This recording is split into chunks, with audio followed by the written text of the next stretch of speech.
patient sit up to a seated position to begin musculoskeletal assessment, okay? So at this time, I would add anything to the inspection that I haven't already shared in general survey or at some other point in the assessment. So I'll say that I don't see any obvious deformities. I don't see any obvious swelling of any joints, any redness. I don't see any assistive devices around. Do you have any complaints today with your musculoskeletal system? She said she does, yeah. My knee and my ankle. Okay, which probably she would have shared with me in the pain part of the assessment. It's painful, right? Did you injure it? I don't know what happened. You don't know? Okay. All right, so I'll be aware of that when I get to that point. But assuming she didn't have any complaints, then I'd go ahead and start. I'm just going to explain to my patient. I'm going to ask you to do a series of motions with different joints in your body, working your way from the neck all the way to your ankles. I'm going to create some resistance, and you'll just follow my lead and kind of lean into the resistance that I create, okay? So I'm going to start with your neck. The first thing I'm going to ask you to do is try to touch your chin to your chest. Okay, very good. And then try to look towards the ceiling. Okay, now go ahead and look towards your left, and then look towards your right. Very good. All right, can you shrug your shoulders for me? Thank you. And bring them down. All right, that shows that cranial nerve number 11, spinal accessory, is intact. Next, I'm going to have you flap your wings like a bird or up like the letter T for abduction. Keep them up.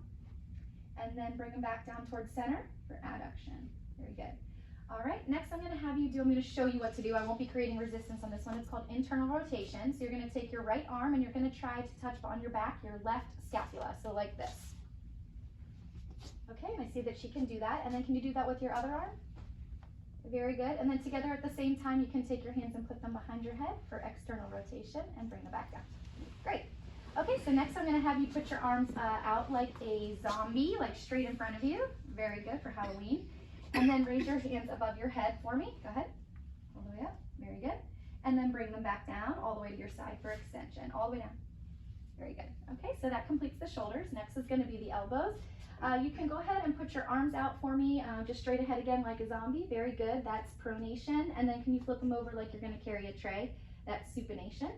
All right, stay there and make a fist. Pull your arms in towards you. There you go. And then push them back out towards me. Excellent. All right, flip your wrist back over.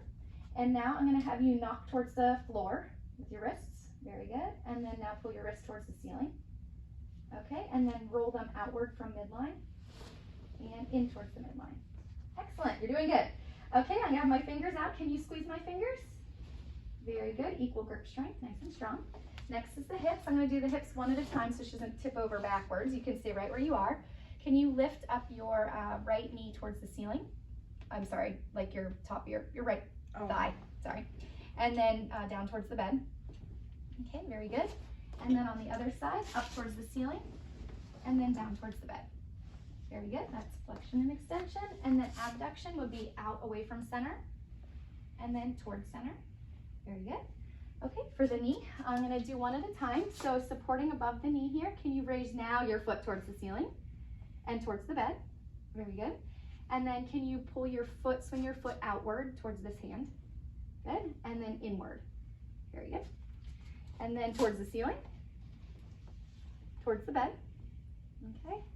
In towards me, towards this hand, and then towards this hand. Yeah, there you go. Okay, good. That completes the knee, and last is the ankles. At the ankles, can you point your toes toward, down towards the ground? Excellent, that's plantar flexion. I'm not gonna create resistance because of her shoes. Dorsiflex would be pointing your toes towards the ceiling. Thank you. And then bring your heels inward towards the center. Good, like you're a duck. And then outward towards, yeah, like you're a pigeon. All right, very good. So then at the end of that, as long as she was able to complete all those, I would say she had full range of motion. Her strength was 5 out of 5 at every location. And then I would move on to the next part of the assessment. Okay.